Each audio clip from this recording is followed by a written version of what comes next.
को बेच करके घर मकान बनाना, बाल बच्चे पैदा करना, मान सम्मान पैदा करना, इसी को लोग कर्म कहते। लेकिन महात्माओं ने कहा कर्म एक बंधन है, कर्म एक बंधन है।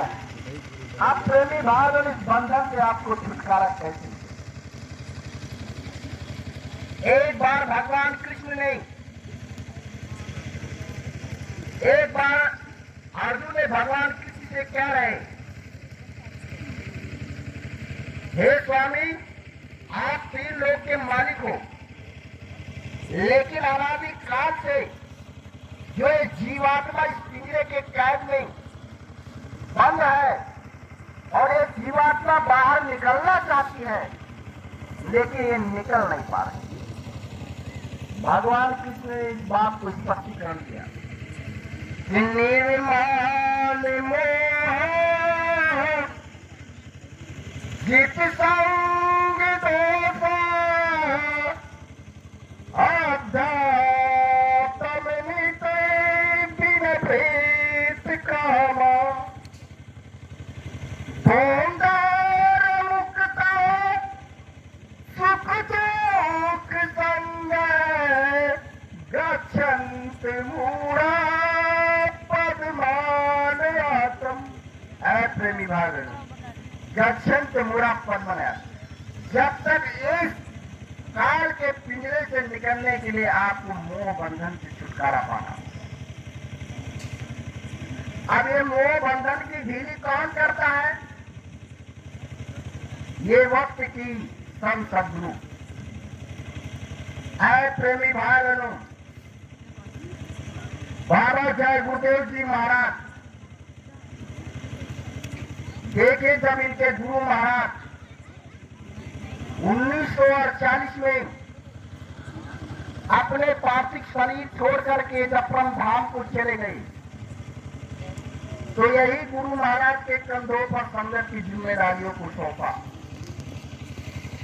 बाबा जी ये काम करना नहीं चाहते थे, लेकिन क्या करे, गुरु की आदेश शर्माते।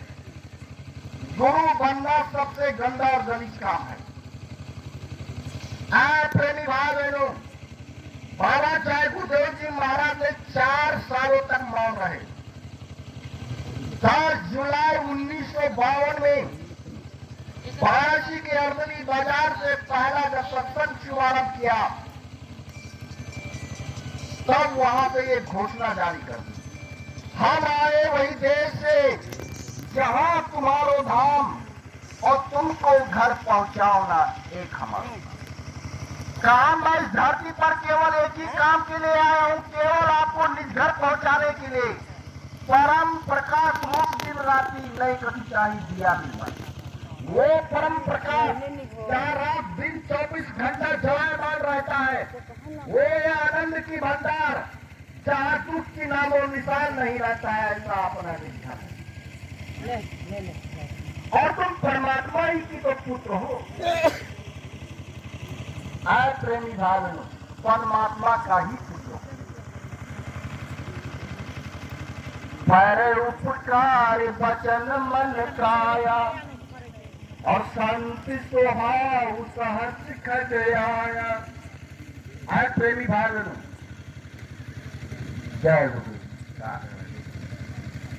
इसलिए जो ये परमार्थ की काम में बाबा जय गुरुदेव जी महाराज ने पूरी जिंदगी लगा दी। और बाबा जय गुरुदेव जी महाराज ने कहा कि मैं इस धरती धराधाम पर एक बहुत बड़ा नाम की नौका लगा दी, बहुत बड़ा नाम की जहाज लगा दिया है। अगर पूरी सृष्टि के जीव इस जहाज पर बैठना चाहे, फिर भी ये खाली चली जाएगी, ये खाली चली जाएगी प्रेमी भाई, और इसके सीटे भर नहीं सकते। बाबा जी ने कहा कि भल चाहो तो चेता ओ आए लगा दीना और बहुरी बाहर पछताओगे तेरी लाश दो। ओ ऐसे गुरु मिला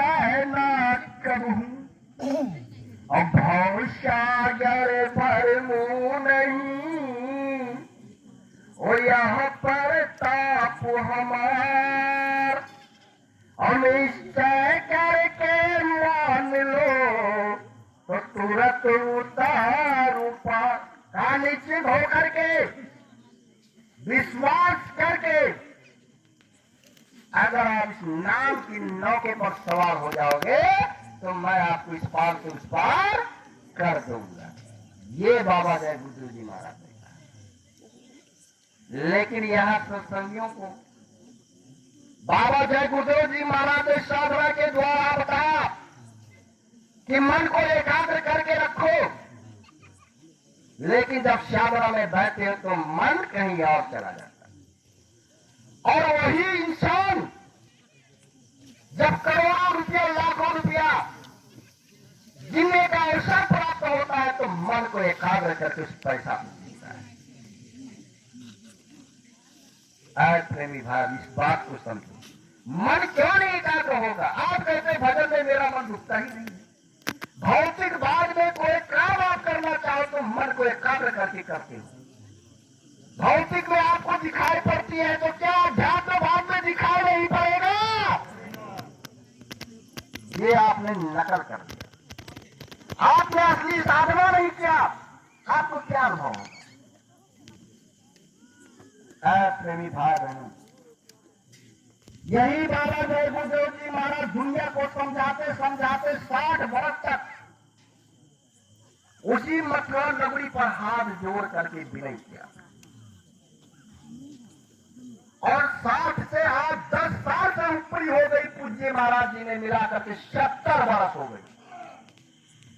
हाथ जोड़ कर विनय हमारी सब शाकाहारी, ये बाबा जी का अभ्यास। एक हाथ को जोड़ते जोड़ते अब तो जोड़ना ही बंद कर दी, क्योंकि ये हाथ की लकीरें अब थी और अभी तक के इसी बाड़ी को पकड़े अपना काम कर रहे हैं सत्संगों में कि हाथ जोड़ कर विनय हमारी हो जाए सब शाकाहारी। इसलिए प्रेमी भाइयों, ये बाबा जय गुरुदेव जी महाराज ने दुनिया के लोगों को समझाने का ठेका ले रखा, क्योंकि अवतारी शक्ति तो कभी कभी आते हैं, लेकिन संत इस धरती पर हमेशा मौजूद है। संतों की बारी केवल आपके बातों तक, आपके ज्ञान, आपके मस्तिष्क तक पहुंचाना होता है। उस आवाज को एक प्लेटफॉर्म लगा देते हैं। कोई कोई जीव उसकी आवाज को पकड़ पाता है, उनकी सम्मुख में अपने सारे जीवन को कुर्बान कर देता है। कोई कोई बिरवई,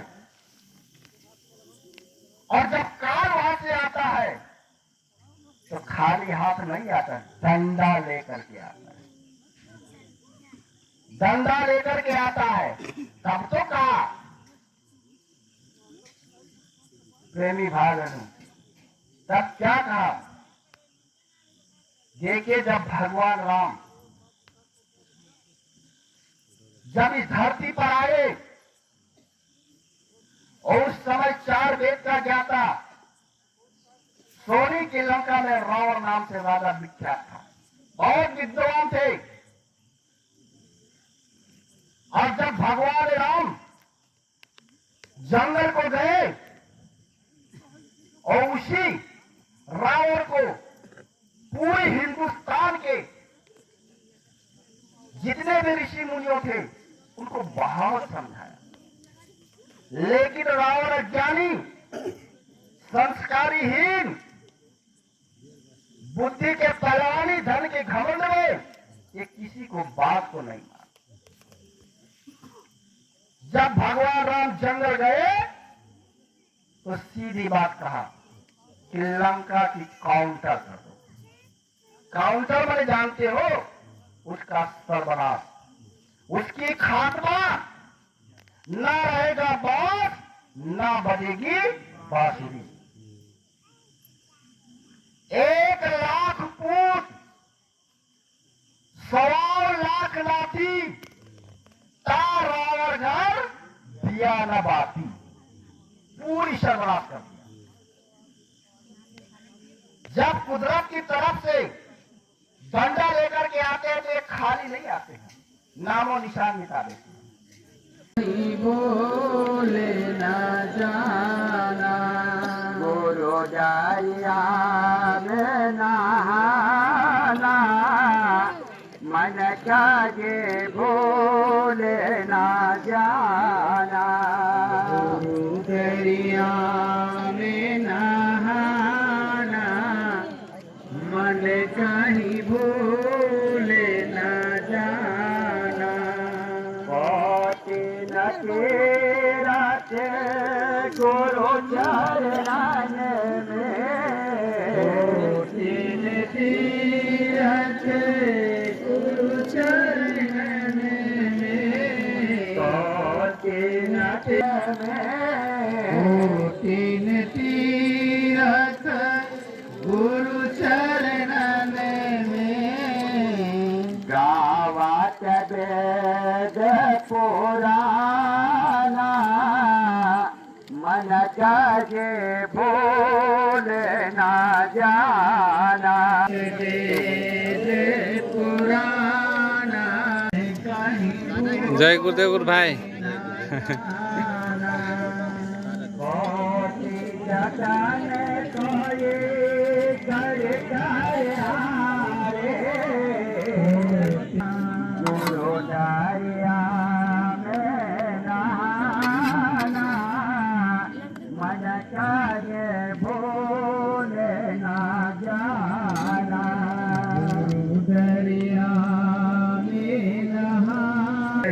सतगुरु के भाग्य दीवाने सतगुरु के भाग्य दीवाने हमारे गांव को टोपी भाग्य दीवाने रात को झोलाना